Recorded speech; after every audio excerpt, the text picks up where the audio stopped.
আজ জাস্টিস সৌমেন সেন এবং জাস্টিস উদয় কুমারের ডিভিশন বেঞ্চে 17 নম্বর এজলাস থেকে প্যানেল প্রোডাকশনের যে অর্ডার ছিল সেই অর্ডারকে চ্যালেঞ্জ করে বোর্ড এবং আমাদের 32,000-এর পক্ষ থেকে যে ম্যাট ফাইল করা হয়েছিল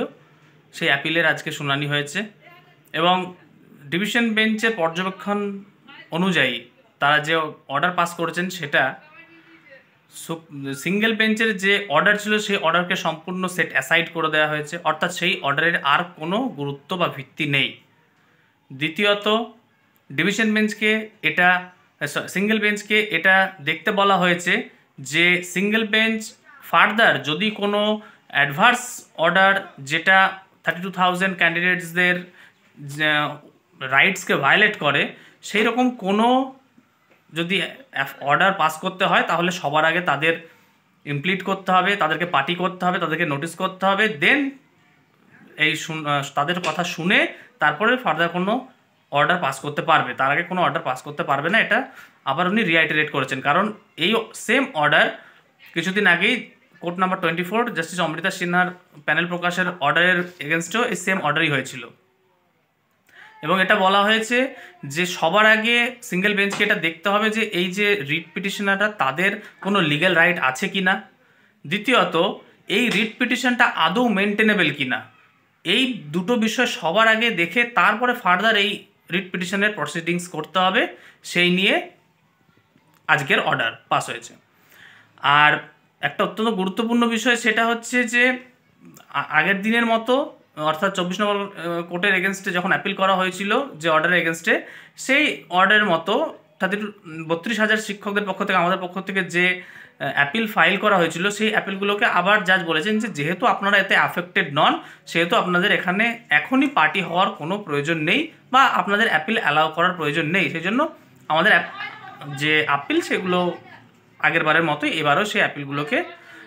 এখনই এন্টারটেন করা হয়নি, সেগুলোকে রিজেক্ট করা হয়েছে। সুতরাং আমাদের বর্তমান যে স্ট্যাটাস সেটা হচ্ছে এটা যে কোনো অ্যাডভার্স অর্ডার আমাদের এগেনস্টে আসবে না, যদি আসতে হয় তবে সেটা তাতে আগে আমাদের পার্টি করে আসতে হবে, তা না হলে সেটা ডিভিশন বেঞ্চের অর্ডারকে ভায়োলেটিভ হিসেবে ধরা হবে এবং তার রেসপেক্টে আমাদের পদক্ষেপ নেওয়ার অধিকার সবসময় আছে, আমরা সবসময় সে পদক্ষেপ নেব।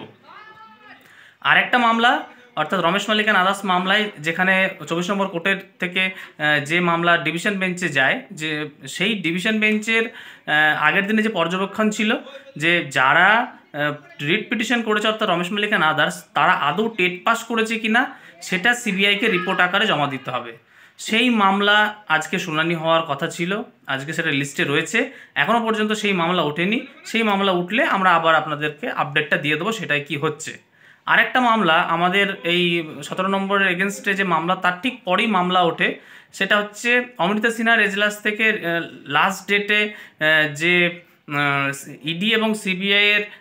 যে রমেশ মালিক ম্যাটারই যে একটা অবজারভেশন ছিল এবং ভয়েস স্যাম্পল কালেকশনের যে অর্ডার ছিল সেই অর্ডারটাকে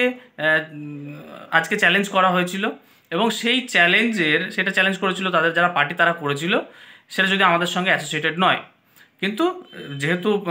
এই প্রসঙ্গক্রমে উঠেছে তাই এটা আপনাদের আপডেটটা দিয়ে রাখি যে সেখানে জাস্টিস সৌমেন সেন কিন্তু এখানে অবজারভেশন দিয়েছেন যে যেহেতু এই মামলা অলরেডি জাস্টিস তীর্থঙ্কর ঘোষের এজলাসে এই মামলা পেন্ডিং, সুতরাং এখানে সিঙ্গেল বেঞ্চের এই ম্যাটার নিয়ে স্যাম্পল কালেকশনের ম্যাটার নিয়ে অ্যাডজুডিকেশন করাটা ঠিক হয়নি এবং ইডির উচিত ছিল আগে বেঞ্চকে এটা নিয়ে ইনফর্ম করা, এবং এটা হচ্ছে প্রথম প্রাইমারি অবজারভেশন। তারপরে মামলা এখনও চলছে, এখনও ইডি এই বিষয় নিয়ে তাদের বক্তব্য রাখছে। তো আপাতত গোটা বিষয়টা আমাদের রেসপেক্টে যদি দেখা হয় যে আমাদের জন্য যে আজকে অর্ডার সেটা অত্যন্ত পজিটিভ, আমরা যেটা আউটকাম এক্সপেক্ট করেছিলাম এবং এটা আমাদের কাছে একটা কাম্য এক্সপেকটেশন ছিল যে যেহেতু অলরেডি ডিভিশন বেঞ্চে এই matter pending, division bench already এরকম একটা অর্ডার পাস করেছে, সেটাকে মিস ইন্টারপ্রেট করে সিঙ্গেল বেঞ্চ তার মতো একটা অর্ডার পাস করেছে, সেই অর্ডারটা অবশ্যই খারিজ হওয়ার মতোই অর্ডার ছিল, সেরকমটাই হয়েছে, অর্ডার আবার খারিজ হয়েছে অন্যান্য অর্ডারের মতোই। Thank you.